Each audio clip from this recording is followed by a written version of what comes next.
Our motion is Islam is a religion of peace. And now to speak against the motion, Douglas Murray. He's a best-selling author and founder and director of the Center for Social Cohesion, also a citizen of the United Kingdom, a member of the Church of England. Until recently, you said that your study of the Quran, you said this in print, made you an atheist. That's right. I said Muhammad made me an atheist. The publisher said at the time, that's a pretty provocative headline. I said, well, get somebody to do the next one. She said, I could find a Catholic who could say Muhammad made me a Catholic. I said, how about trying to make it a three-part article and get the third one, somebody saying Muhammad made me a Jew? And that one would be the trouble. Douglas Murray, ladies and gentlemen. Well, thank you. Well, thank you. It's a great pleasure to be here tonight. I'm sorry to make this panel rather Brit-centric after my colleague Majid. This isn't an attempt by us to have a British takeover of the old colony or anything like that. But I was coming earlier from my own fallen empire, referring back to my friend and colleague Ayan's comments earlier, and I was reading the paper, as I'm sure all of you were doing earlier today. Majid finished his comments by talking about the importance of changing paradigms. I'm not sure this is about paradigms. I think it's about facts. Here are some facts in my newspaper earlier. The Times Square bomber, of course, a man just up the road from here who tried to kill thousands of people, only, by the way, didn't manage it because he set the 24-hour timing device to 7 a.m. instead of 7 p.m. 1900 hours was what it was meant to be. If he had have got that bit right, thousands of New Yorkers would have died earlier this year again. I see further in the paper 12 suspects arrested in France in a network trying to recruit people to go and fight American and other troops in Afghanistan. I turn to another page of the newspaper and the city I've just flown off from this morning, a Muslim London Underground worker who was, had written to his wife, who's off to try to become a martyr for Allah, as he says. He says, more than anything, I wish Allah to grant me martyrdom. Ladies and gentlemen, we have to look at facts. We should also just quickly, if I may, refer something to the wording of tonight's debate. Ayan's already mentioned this, but I mean, let me put it this way. You're I'm sure, a liberal-minded New York audience, or at least I hope you are. We'll see. But I imagine that if the motion we had here tonight was Christianity is a religion of peace, we get to the Q&A, perhaps even before, and somebody would say, if the other side were arguing for that, somebody would say, what about the Crusades? What about that? And then there'd be some other clever clogs who'd say, what about that Florida pastor the other week? That was a nasty business. That's Christianity for you. If we'd had tonight, Judaism is a religion of peace, the other side were trying to argue that. Sure as anything. There'd be people popping up in the hall tonight saying, oh, there's this bit in one of the Old Testament books, really, really bad. All sorts of massacres going on. Why don't you talk about that? There might even be people trying to say that, the argument that Judaism was a religion of peace couldn't be argued because people would say, look at what Israel is doing, and isn't that a direct response, and so on. So let's not have a debate about Islam and whether or not Islam is a religion of peace without talking about the facts to do with Islam. It's an absurd situation we're in, where nothing that anyone does whilst being Muslim is any responsibility of Islam's. Yet anything anyone does whilst being a Christian or a Jew is responsibility of all Christians, all Jews. Let's make this as straightforward as I can. Take the categorization that eminent scholars like Bernard Lewis, Ibn Waraq have made. Let's say Islam is a very, very complex thing.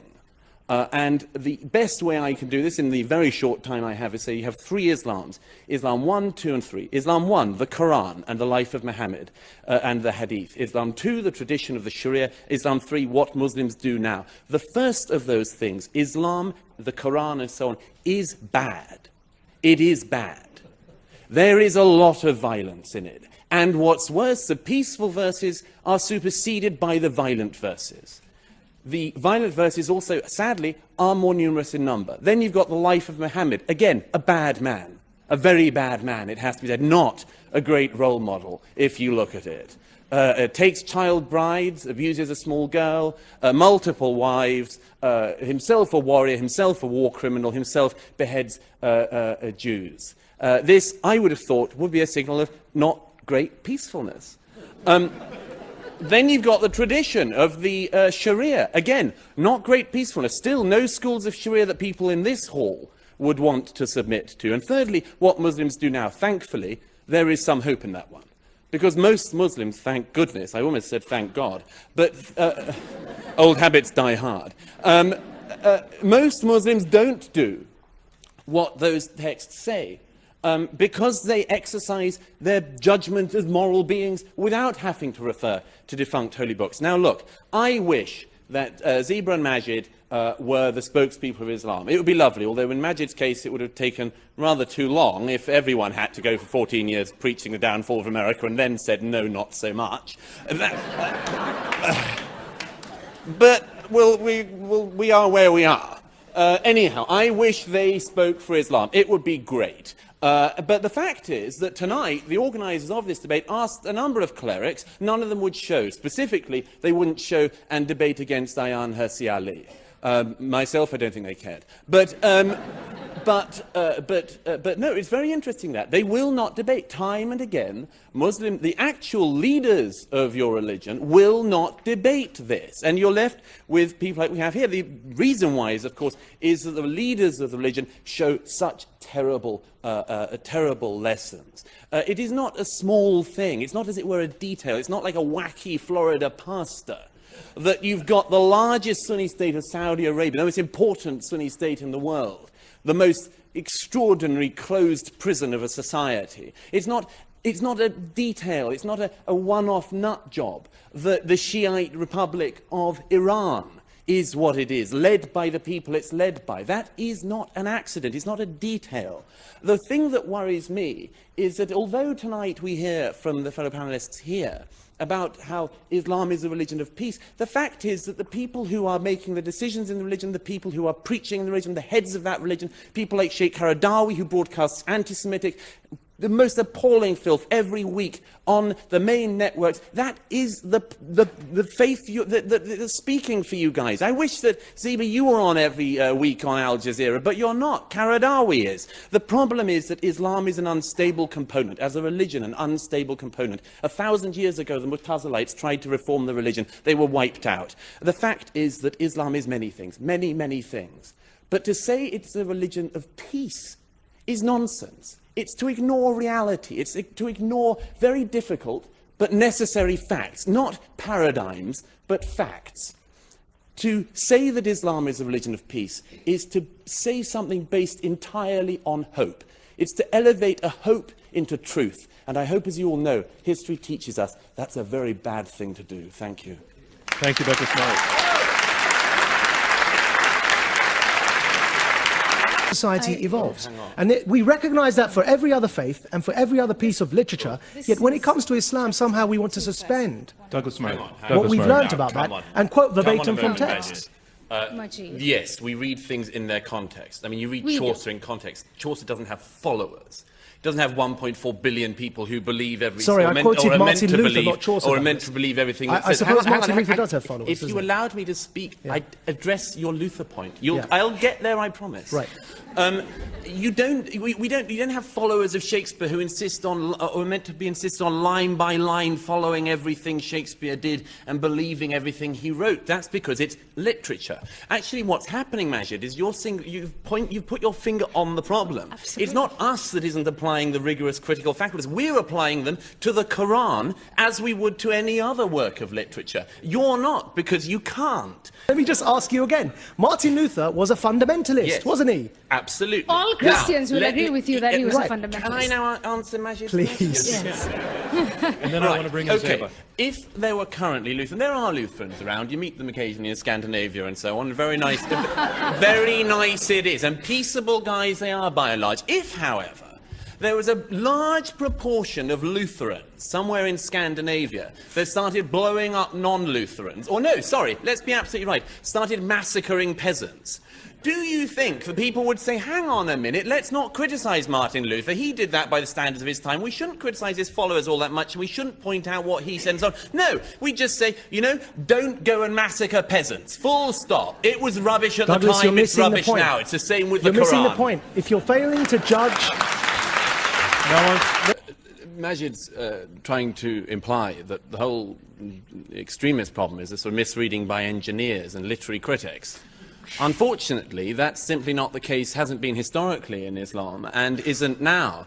Ayatollah Khomeini, who Ayan mentioned earlier, was not a self-trained engineer, rich boy like Bin Laden, unfortunately, and managed to hurtle a very developed, distinguished culture back in time in 1979 and hurtled this country back into the state it's currently in under these cloaked dictators. Okay. The Grand Mufti of Egypt is All right, not we a self-taught, see where you're going, and I don't need yet a list. he taught Let's people go the back idea to that all Majid. Muslims should go and fight the Israelis with Majid. Hezbollah. So, sorry, on Douglas Murray. But don't we get back to one of the core problems which you still haven't addressed, which is the life of Muhammad and his teachings, which is as follows, is that if a Christian group decides to go back to the teachings of Christ, you know, the worst stuff they find is the Sermon on the Mount of Olives.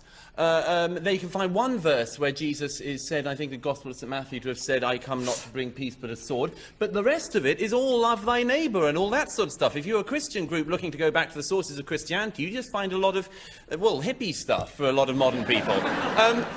So what is it about this religion we're talking about tonight that you say is a religion of peace, that when people go back to the origins, they find a founder who was violent, teaching violence? You did support that fatwa, though, didn't you? I did. It's the only Yeah. time I've ever done a book review of a fatwa. I'm sorry to say this, Sir Majid, you seem to have just proved our point. Yes. It's Am a I- Please explain. Is it? I mean, I'm very grateful. It's a very important and very interesting question, why more people don't stand up. I much admire Al-Qadri for that fatwa, as I have other people who have stood up. But the number of times I've spoken to clerics behind closed doors and so on, and you say, why aren't you saying anything? They say, because if I do speak up, I'll be killed. Well, I address you again, ladies and gentlemen, to the motion. No, but hold on. Sorry. Right, hang on. How on earth does fear of being killed in Pakistan by a minority faction of extremists prove Islam is not a religion of peace? Let me put it this way. Douglas, Put it this way takes- then. to cut to his Majid, chest. if we were That's an discussing absurd argument, Quakerism Douglas. here tonight, does anyone think that when a Quaker said, I'm quite fearful about speaking up against certain things in my faith, come on, this only happens with Islam. There is no other major faith in that the to be world true, today Douglas, where it for is that the to be- case that for people that- are fearful of addressing religion because they're afraid they'll be killed. that It's to be only true, Islam, and for that- we're saying I'm there's a afraid of reason. being killed by apostates. Douglas. That is an important one. Ayan and I, and people who make some of the points we make, are often accused of taking bits of the Quran out of context. I think you've just seen a very good example of it from the other side. I'm not saying that that isn't a good verse to live one's life by.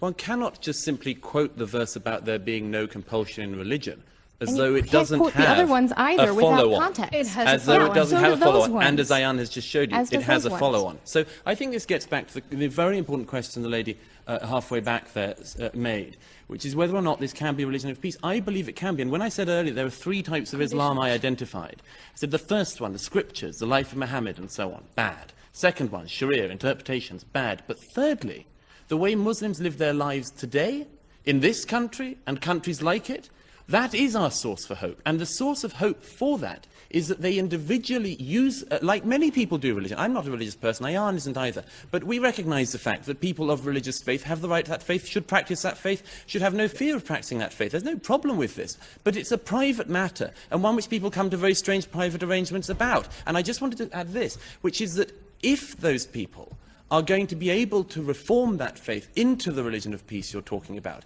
then yes, we would be the first people to encourage them. But if we're going to have that debate, as I hope we've shown tonight, it has to start with honesty. Let's do one more round of It has to start questions. with frankness. We have Douglas Murray. I do have to. This is a very, very complex one, but this has to be said. Majid's just given the comparison with the founding fathers, and there has to be some clarity about this. This country rightly reveres your founding fathers, but you don't think that their word was immutable or unchangeable. Yeah. You don't believe, I don't think that anyone in this room who criticised Mr. Jefferson now here tonight will be declared an anti-American apostate who can be fit for slaughter. The problem that our opponents have to address, this, is that in a religion which is based on the idea that the Quran was dictated direct by God to Muhammad, And that therefore, if you are criticizing the Quran or throwing out bits or pulling it apart, like most Christians and Jews have come to that stage, but pretty much you pick a mix with your holy scriptures, and it's quite a good, humane way around it. But with Islam, if this is the revealed word of God, revealed, it has to be said, as it was shown again earlier tonight, in a particularly obscure and unreadable dialect, which, if it was meant to be understood by the whole of the world, it's a bad place to start. If this were the case, then, as I say, we come back to this problem. The Founding Fathers said many great things and did some bad things, but you are not committed as Americans not to criticize the bad things they did, and this is a problem our opponents are going to have to address. And that Thank you. Well, thank you for a very enlightening, I think, debate tonight. I think we, on this side, made it very clear that we don't think there's a fight between Islam and the West, or Islam and civilization, or anything else like that. We've made a very clear set of points tonight. And one of those points, which I hope people will bear in mind, is we have said repeatedly that it is in Muslims and their critical faculties, Muslims and their behavior, Muslims and their faith, that we have hope. And it is in people like you that we have hope for the future. And if the motion were that Islam a century from now could be a religion of peace, and people would be quoting Ziba and Majid and seminal moments like this, and that they had learned from it, well, that would be terrific. But at the moment, tonight, you're being asked to vote on whether Islam is now a religion of peace. Is Islam a religion of peace? I think it is very clear that it is not. This does not mean, of course it doesn't mean, that Muslims are all violent. We would never make that point. We never have made that point.